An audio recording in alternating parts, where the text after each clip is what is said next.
पूरे देश में सिर्फ एक ही केस की चर्चा हो रही है, lady trainee doctor Kolkata rape case. लोगों के जहन में कई सवाल गूंज रहे हैं। क्या आरजीकर मेडिकल कॉलेज में ब्लू फिल्में, अश्लील फिल्मों का धंधा किया जाता था? क्या वहाँ सेक्स वर्करों को बुलाकर उनके साथ ब्लू फिल्म बनाई जाती थी? लोगों का कहना कि आरजीकर मेडिकल कॉलेज के द्वारा मानव अंगों की तस्करी की जाती थी। इन राजों का लेडी ट्रेनी डॉक्टर को पता चल गया, जिस कारण उसकी हत्या कर दी और बाद में संजय राय के ऊपर सारा केस डाल दिया गया। लेकिन आज जो हम आपको बताने वाले हैं वह आपको हैरान कर देगा, चौंका देगा। यह केस पुलिस से सीबीआई को सौंप दिया गया है। वही सीबीआई जो आरुषि मर्डर केस को आज तक सोल्व नहीं कर पाई, और इसी सीबीआई ने निठारी कांड के हत्यारे मोहिंदर सिंह का केस भी लिया था, लेकिन मोहिंदर सिंह आज आज़ाद और खुला घूम रहा है। और इसी सीबीआई ने सुशांत सिंह राजपूत का केस लिया था, लेकिन आज तक वह केस अधर में अटका हुआ है। सीबीआई देखते हैं अब इसमें क्या करती है।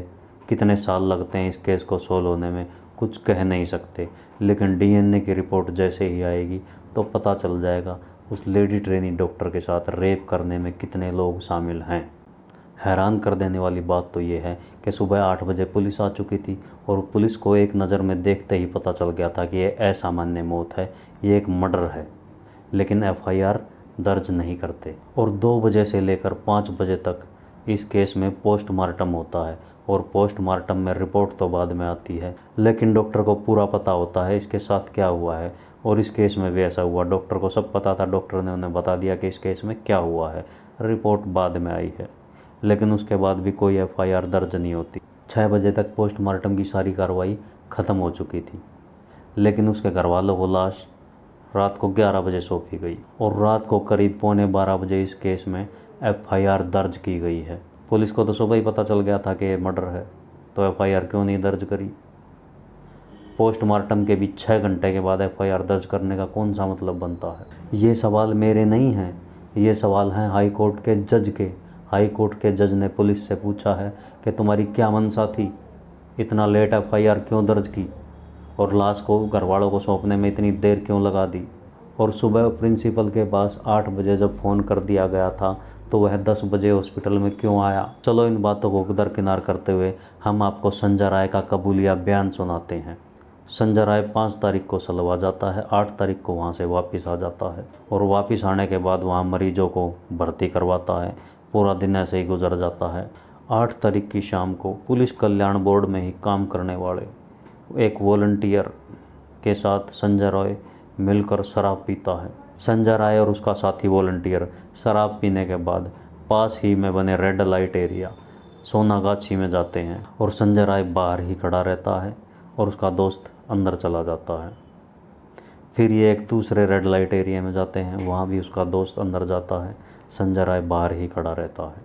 उसके बाद ये वापस हॉस्पिटल आ जाते हैं, वहाँ दोनों मिलकर शराब पीते हैं और उसका दोस्त वहाँ से चला जाता है। फिर संजय राय का कहना है कि रात के करीब 4 बजे वह सेमिनार हॉल में एंट्री करता है, सामने एक कुर्सी पर बैठ जाता है। फिर उसकी नज़र लेडी ट्रेनी डॉक्टर पर पड़ती है, वह सोई होती है, तो उसको देखकर उसकी नीयत ख़राब हो जाती है और वह गलत इरादे से उसके पास जाता है और उसके साथ ज़बरदस्ती करने की कोशिश करता है।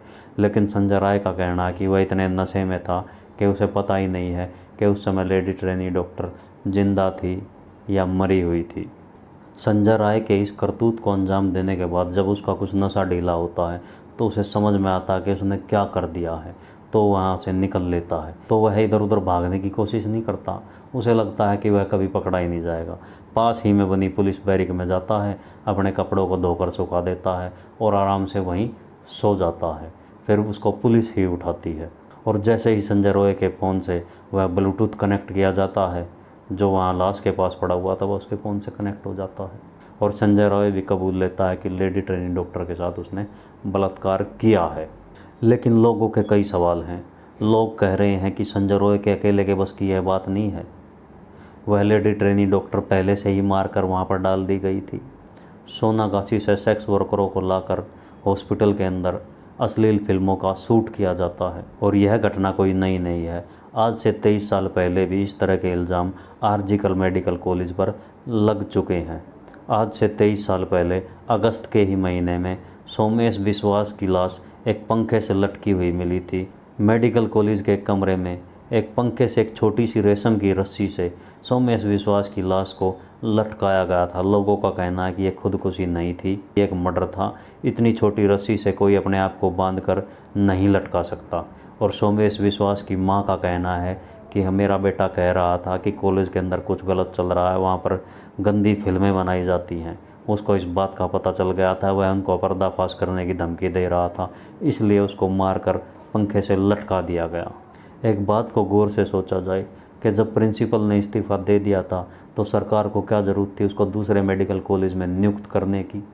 इतनी जल्दी क्या थी, अभी कोई इंक्वायरी भी नहीं हुई थी, वह किसी जांच में शामिल भी नहीं हुआ था और उसको दूसरे मेडिकल कॉलेज में प्रिंसिपल बना दिया गया। क्या इस मर्डर में कुछ नेताओं का भी हाथ है? खैर, इन सब सवालों का जवाब तो सीबीआई ढूंढने में लगी है। सीबीआई इस केस में क्या करती है, हम आपको आगे अपडेट देते रहेंगे। इसके साथ ही आज की ये कहानी समाप्त होती है। मुझे दीजिए इजाज़त। जब तक के लिए सावधान रहिए, सतर्क रहिए। जय हिंद।